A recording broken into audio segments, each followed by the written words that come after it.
Now, one of the issues that urgently, I think, needs attention in this country is petrol prices. Put simply, Australians are being robbed, whilst Canberra just turns a blind eye. I mean, a look at the numbers, I think, proves the point. Over the past 5 days or so, international oil companies and their prices have come down 25%.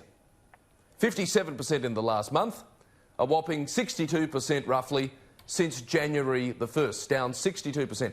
And yet many motorists are paying exactly the same amount at the Bowser as they were at the start of the year. Now, Sydney's wholesale prices hit $1 a litre, and yet a stack of servos are still flogging petrol, I saw it on the way in here, for $1.40, $1.50, even $1.60. Now, in other words, the retail margin in some circumstances is a staggering 60%. And this at a time, of course, as we've just discussed, when people look like losing their jobs and the economy is in massive strife. Now, it's time for Canberra to act. The petrol barons have proved they can't be trusted. Their greed, and that's what it is, has been laid bare for all to see. Now, surely, to use the favourite term of the left, they've lost their right to operate in a free market. Legislation to cap the retail margin is, I think, what's needed. And I'll go against every sinew of the Liberal torso here, but only a coalition government can deliver this and bring the public with them. And if they do, it'll be an important legacy as the national fleet transitions toward more electronic dominance in the years to come. And with oil in mind, here's another idea. Boost our coronavirus-affected economy by building new facilities to stockpile the stuff. Buy it while it's cheap, fill the storage barrels to the brim, and improve the nation's dangerously deficient energy security situation for good. All right, Corey, this might be another one for you and I to have a ding-dong on. What do you make of it? Well, Michael, this is the big problem with socialism. It sort of sounds so appealing in times of crisis, and you're talking about now price fixing or profit capping for fuel.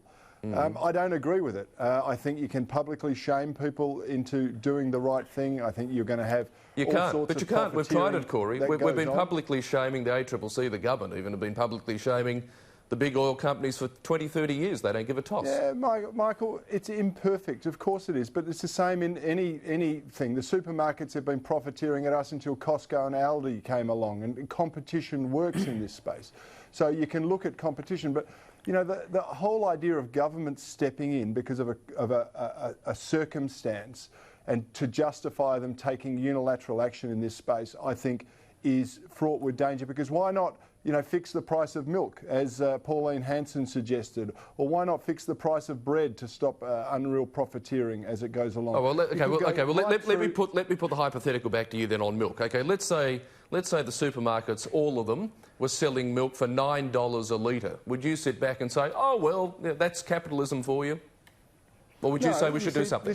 This is where competition comes into it, because if but we've got competition. We've got competition. We've got competition. Why aren't markets working effectively here, Corey? Why aren't markets working effectively here?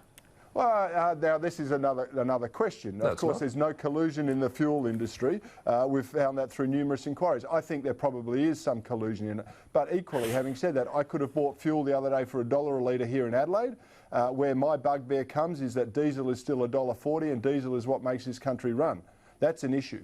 But here, I'll give you a compliment for this, Michael. Right? I'll throw away your socialism. I do think a strategic fuel reserve is really important, and Jim Molan was the bloke who belled the cat that we are not fulfilling even our international obligations for 73 days worth of fuel, I think, here. We've only got 20 days worth. Yeah. Well, Corey, I couldn't disagree more. I think you are soggy in the brain over this one, mate. I'm sorry.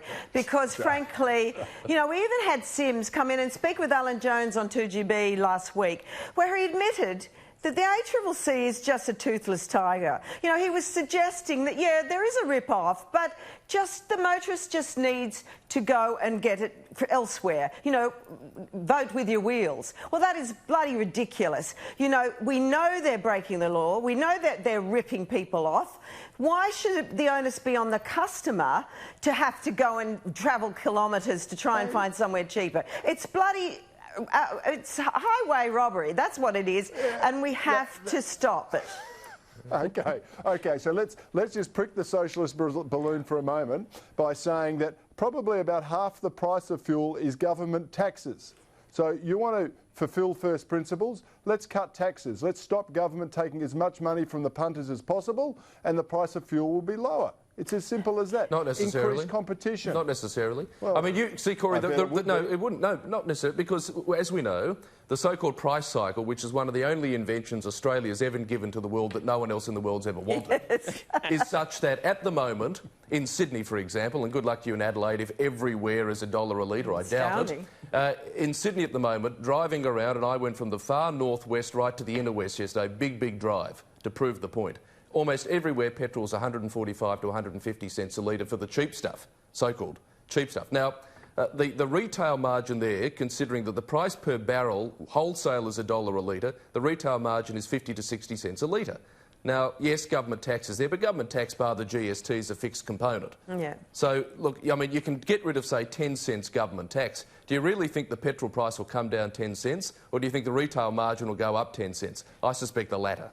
Now, your other point, Michael, is an important one too, overlaps with our debate about national security. Now, part of the reason oil barrel price crashed was because of this bust-up between Saudi Arabia and Russia. Now, they traditionally fix the price. Now, the Russians got worried the US now have such a thriving oil-producing market. They thought, oh, the US are going to undercut us and grab some of our market share. So there's a great example of the US now have energy security.